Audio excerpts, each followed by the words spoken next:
Hola.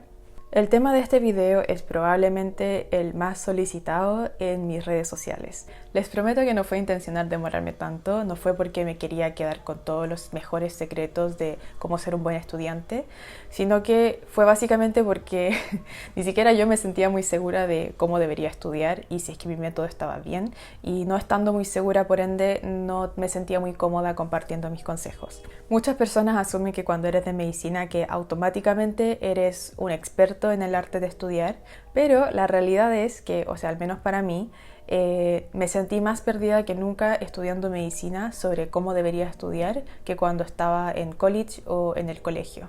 Así que durante mis primeros años de la universidad estaba bastante perdida y estaba buscando desesperadamente el método de estudio mágico que iba a resolver todos mis problemas y que iba a hacer el estudiar mucho más fácil y entretenido. Algunos resultaron y otros resultaron en que casi me eché un ramo. Bueno, después de tanto, creo que llegué a un punto donde encontré un cierto patrón en cómo yo me enfrento a una nueva materia y por ende creo que tengo una rutina de estudio un poco más definido que antes. Así que eso es lo que quería compartir con ustedes. Honestamente creo que el método de estudio es algo bastante personal porque depende mucho de quién lo está estudiando y qué es lo que tienes que estudiar. Y por eso es que tal vez un método que le funcione a una persona no le funcione a otra persona. En mi caso, yo soy una persona que necesita estudiar una gran cantidad de materia, necesito entender y memorizar muchos detalles, tengo muchas fuentes de información que van desde las clases a los papers recientes, seminarios, libros, y requiero manejar el conocimiento a tal nivel que lo pueda aplicar de forma constante e instantánea. Por otra parte, yo como persona soy alguien que es muy visual, es decir, por una parte, si no lo veo, no existe, y también me gusta mucho el orden y la simpleza de las cosas. En cuanto a la capacidad de concentración, diría que soy bastante buena manteniendo la concentración, pero me cuesta llegar a ese punto. Mi memoria diría que es bastante visual también y por eso se me hace más fácil acordarme de un detalle cuando está dentro de un contexto más que cuando está aislado sin ninguna clave que me ayude a deducir. A modo de ejemplo, no sé si le ha pasado que se acuerdan de lo que estaba escrito en una página solamente porque se acuerdan de que estaba en la parte derecha inferior de esa plana de hoja que está abajo como de un diagrama. Ya, esa soy yo. Pero no siento que soy una superdotada con memoria fotográfica tampoco y diría que soy bastante promedio en cuanto a la capacidad de recordar las cosas. Por último, yo tiendo a aprender mejor aplicando la información y por eso siempre fui mejor en matemáticas o física, donde la cantidad de materia que tienes que aprenderte de memoria no es tanta, sino que es más de usar los conceptos para llegar a diferentes respuestas. Y siempre tuve más dificultades para estudiar, por ejemplo, historia, donde es mucho más de memoria y menos de deducciones. Así que solamente en base a eso diría que yo no tengo una memoria que es muy buena tampoco, que no soy una superdotada ni tampoco un genio. Desafortunadamente, cuando uno no es un genio, entonces tiene que compensarlo con mucho esfuerzo. Y para mí eso fue aumentando las horas de estudio y averiguando cuál es el método que más se ajusta a mis necesidades y a mi forma de ser. Habiendo dicho eso, voy a compartir con ustedes todo lo que he aprendido con los años de qué es lo que me funciona para mí. Es decir, cómo organizo el estudio, cómo tomo apuntes en clases, cómo elijo los materiales, cómo hago mis apuntes o resumen y cómo aprendo de la materia. Entonces vamos con la primera parte, que es cómo organizo mi estudio. Les mencioné en mi último video que subí sobre mi método de organización digital que uso Notion para organizarme qué temas tengo que estudiar en qué día. Y cómo hago esto es, tengo en mano el programa del curso que estoy tomando, voy a la parte de los contenidos, anoto los temas que están escritos y básicamente juego Tetris, viendo cuando tengo las evaluaciones, los seminarios, las tareas y las clases, y según eso veo qué día es mejor estudiar ese tema. Lo bueno de usar programas como Notion para esto es que lo puedo ver tanto en formato de calendario como una tabla. Así puedo usar el modo de la tabla para cuando voy anotando el listado de temas que tengo que revisar y el calendario para ir viendo cuándo necesito repasar o estudiar esa materia.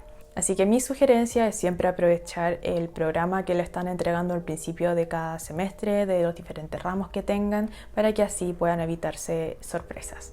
En términos generales diría que la fecha en que estudio una materia calza generalmente con el día en que tengo las clases del tema. Puede tener un desfase como de 1 o 2 días dependiendo de qué tan atrasada esté, pero trato de que no sea tan después porque si no siento que se me olvida lo que entendí en la clase y también porque me empiezo a perder en mis propios apuntes. Ahora, ¿cómo elijo los materiales? No hay mucho tiempo para estudiar, pero te ponen como 5 materiales complementarios y como 3 fuentes bibliográficas del tema. Al menos para mí, yo nunca encontraba el tiempo para leer todo lo que me decían que tenga que leer. Así que lo que empecé a hacer fue empezar a dar prioridad a la fuente de información que tengo. Es decir, las clases se volvieron mi prioridad número 1 y la prioridad número 2 fueron los materiales obligatorios, como los papers, los capítulos del libro. Y si es que alcanzo, que es casi nunca honestamente, leo los libros que me pusieron del material complementario. Eso hace que las clases sean lo más importante al momento de juntar la información. En esta parte en específico, un tip creo que podría ser que si es que tienen un resumen de alguien que tomó la misma clase antes, entonces que lo aprovechen. Yo tiendo a agarrar un resumen, si es que lo encuentro, para usarlo como base en el momento de ir construyendo la información. Creo que es muy útil porque al final ahí están los puntos principales que la persona que hizo ese resumen consideró como lo más importante o clave en su momento, y si hay algo que también quieres agregar, que sientes que faltó en ese resumen, ya sea de lo que viste en la misma clase o que leíste en algún material complementario, lo puedes hacer y así vas personalizando el resumen de otra persona. Creo que esto en específico me ayudó mucho para ahorrar mi tiempo y me ha salvado en muchas ocasiones. Entonces creo que quedó claro que yo considero las clases como la fuente de información más importante. Y hablando de apuntes, ya hice un video previo sobre cómo yo tomo apuntes en clases online y mi método no ha cambiado desde entonces. Al final del día, la gran pregunta es si es que tomo apuntes de forma digital, o sea, tipeando, o si lo hago de forma análoga, escribiendo a mano. Y la elección es de ustedes, depende de lo que ustedes consideran más cómodo y de lo que consideren que es más útil para ustedes, porque cada uno tiene sus ventajas y desventajas. Por ejemplo, si toman apuntes de forma análogo, entonces es más lento y duele más la mano al escribir, pero te obliga a sintetizar y procesar más la información, además de que te permite mayor flexibilidad al momento de tomar los apuntes, por ejemplo, hacer tus propios diagramas o esquemas o dibujos. Y cuando estás escribiendo los apuntes de forma digital, o sea, tipeando, corres el riesgo de automatizar el proceso de tomar los apuntes sin mucho procesamiento de la información, pero es más rápido y duele menos la mano. Yo prefiero tomar apuntes tipeando porque no me gusta que me duele la mano después de estar 3 horas escuchando una clase, porque al final me di cuenta que a largo plazo no hace mucha diferencia para mí si es que estoy tipeando la información versus si lo estoy escribiendo, más que nada porque al final en esta etapa de mi aprendizaje estoy intentando juntar la información y absorber lo más posible, más que estar entendiendo activamente y tratando de hacer el ejercicio mental durante la clase. Así que sí, yo prefiero tipear. Y hay muchas aplicaciones que pueden ocupar para hacer esto. Está OneNote, Evernote, Notability, Google Docs.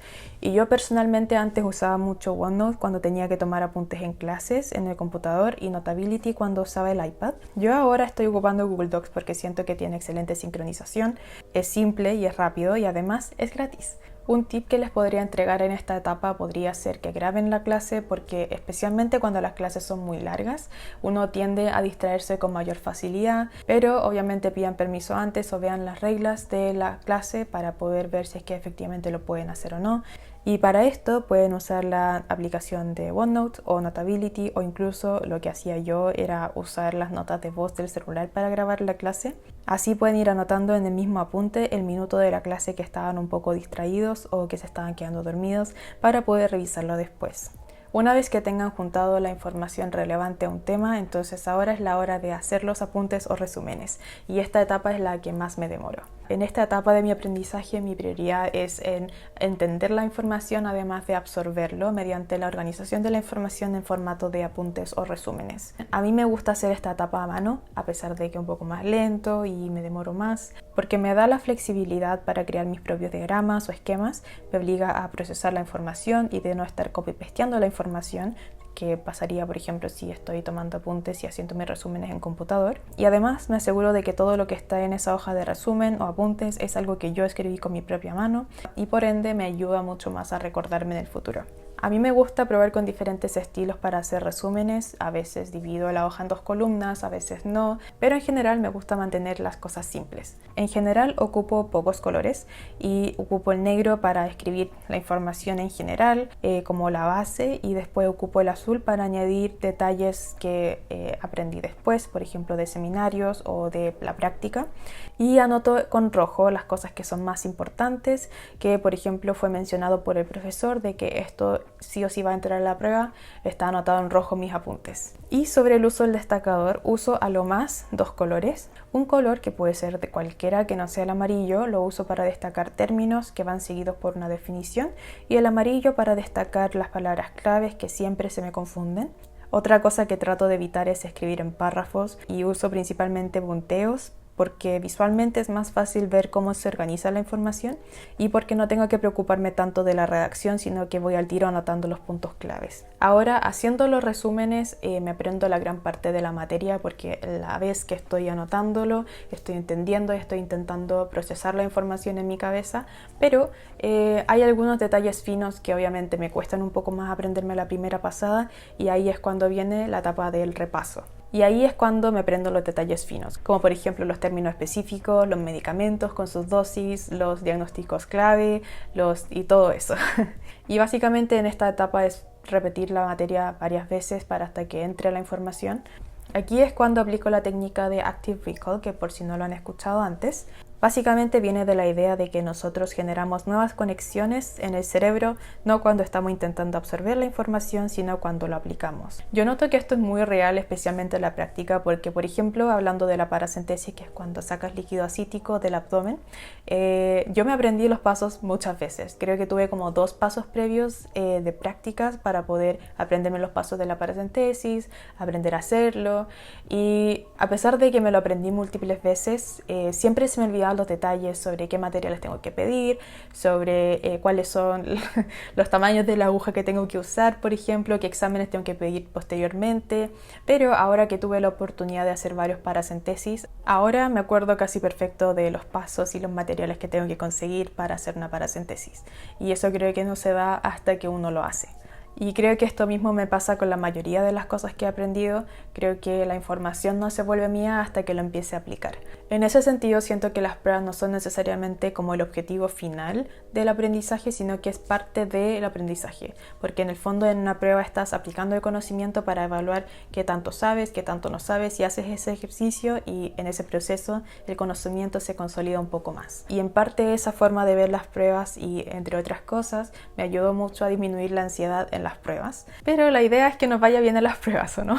Entonces la mejor forma de hacer esto es básicamente haciendo pruebas de práctica antes, haciendo guías de ejercicio, y así cuando llegues a la prueba ya tienes un poquito más consolidada la información y puedes tener buenas notas.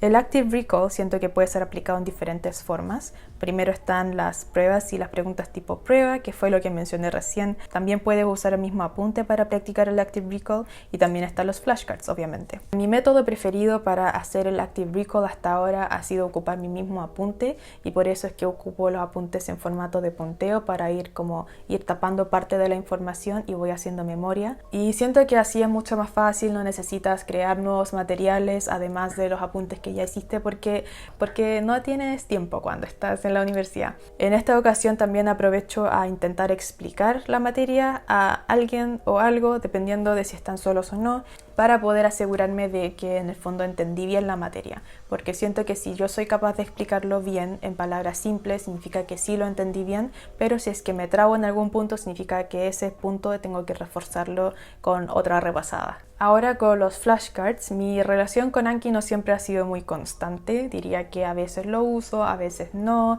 y no lo ocupo como mi método principal para estudiar, sino que más bien como para repasar la materia que ya me aprendí a través de los pasos anteriores. Y principalmente ocupo Anki para aprenderme cosas como criterios diagnósticos específicos, dosis de medicamentos, el nombre de medicamentos, y sé que hay personas que ocupan Anki como el método principal de estudio que tienen, por ejemplo hacen los apuntes en Anki, practican, solamente estudian usando Anki y están horas y horas pegados con eso, pero yo he notado que como les expliqué, funciona mucho más en base a información que está contenido dentro de un contexto. En caso de Anki, donde la información se te tira de forma aleatoria, me cuesta un poco más, y si es que empiezo a estudiar desde el principio con Anki, he notado que me cuesta un poco más aprenderme la información y me demoro mucho más en total aprendiendo todo lo que tengo que aprender. Ahora lo empecé a usar nuevamente y estoy empezando a hacer más tarjetas porque como interna necesito aprenderme muchas cosas de memoria, por ejemplo los dosis de fármacos y cosas así que no son necesariamente tanto así como de entender, sino que simplemente hay que sabérselo nomás. Ya, en esos casos ocupo Anki, y además porque quiero empezar a sacar información de mi cabeza sin mucho contexto previo y aprenderme muy bien de forma que pueda ser espontánea con las respuestas también. Así que por eso empecé a usar de nuevo Anki y estoy cada vez haciendo más tarjetas y repasando con eso. En conclusión, siento que una de las cosas más importantes es al final conocerse a uno mismo, ver qué es lo que funciona mejor para ti y que porque no necesariamente una cosa que funciona para otra persona funcione lo mismo para ti. Y segundo, que al final da lo mismo el método, realmente da lo mismo y lo más importante es que sean consistentes y que lo hagan con tiempo, porque si lo hacen a última hora, ningún método les va a servir tan bien en verdad. Y lo último es que al final sí, les acabo de presentar mi rutina de estudio, pero sí voy flexibilizando según el tipo de material que estoy estudiando. Por ejemplo, es diferente si es que estudio anatomía versus si es que estudio fisiología. Así que para que vayan siendo flexibles y no se queden con la idea de que siempre tiene que ser igual. Eso, ojalá que les haya servido a resolver algunas de las dudas que puedan haber tenido y que les ayude para su estudio. Y nos vemos en el próximo video. Chao.